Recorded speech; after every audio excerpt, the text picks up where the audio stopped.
They say love is a journey, but according to Chinese mythology, it's more a group project between fate, an old man under the moon, and a very persistent piece of red thread. This story is the story of Wei-gu, wealthy, ambitious, picky, and completely convinced he could outsmart destiny. Spoiler alert, he couldn't. Love was not on his mood board. Wei-gu had everything except a wife who met his very, very specific standards. Matchmakers failed, proposals flopped, destiny not answering his calls. Then one fateful night in Songchong, cue dramatic lantern lighting and the smell of street food, Wei-gu stumbled upon a mysterious old man, chilling under the moonlight, flipping through what looked suspiciously like a magical dating app in paperback form. Curious and maybe a little desperate, Wei-gu asked, "What you reading?" And the man replied, "The Book of Marriages. I'm Yu Lao, and I tie the red strings that bind soulmates. Your person already chosen." When fate doesn't match the vibe, Yu Lao pointed to a literal child in the crowd, poorly dressed, dirt smudged, standing beside an old woman. "That," he said, "is your future wife." Weigu's response, absolute horror. He was going for dynasty worthy, not dusty orphan. So naturally, he hired someone to delete his destiny. The hitman for hire panicked, threw a knife, gave the poor girl a forehead scar, and ran. Wei-gu, thinking fate had been successfully ghosted, moved on with his life.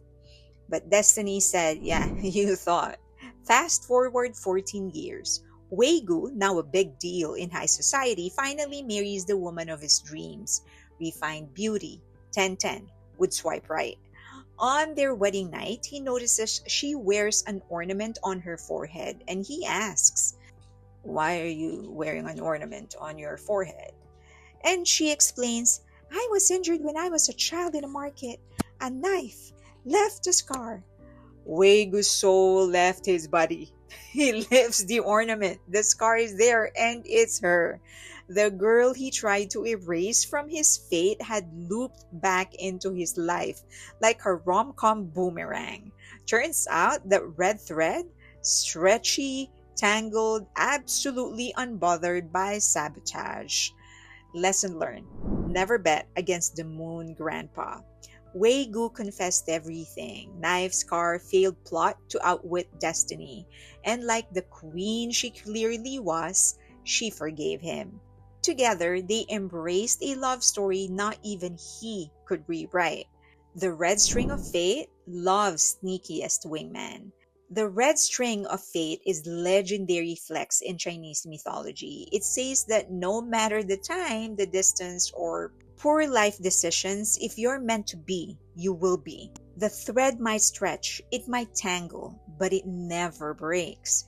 The idea has traveled across East Asia, inspiring wedding customs, folklore, and every hopeless romantic who's ever said, "If it's meant to be, it'll be." So the next time love doesn't show up how you planned it, too early, too messy, too impossible, just know there might be a thread already pulling you towards someone you never expected. And fate has a wicked sense of humor. I can do more of this and I certainly enjoy doing it. But it would motivate me more if you can actually like the video, if you can share it, and also if you can leave a comment and if you can subscribe to the channel. 40% of those that are watching me aren't actually subscribed. I hope that we can change that. Also follow me on X and on Instagram, and be a member of my Patreon community. It's a vibrant one. We do have a free tier. If you just want to try things out, please do so. We're not just talking about BTS there, we're talking about other things, movies, other music, TV shows, even controversial things. If you're looking for a safe space where you can actually ask unpopular questions or sensitive questions, or if you want to express unpopular opinion, for as long as you're doing it respectfully, you should be okay. All right, thank you so much. I hope to see you in the next episode.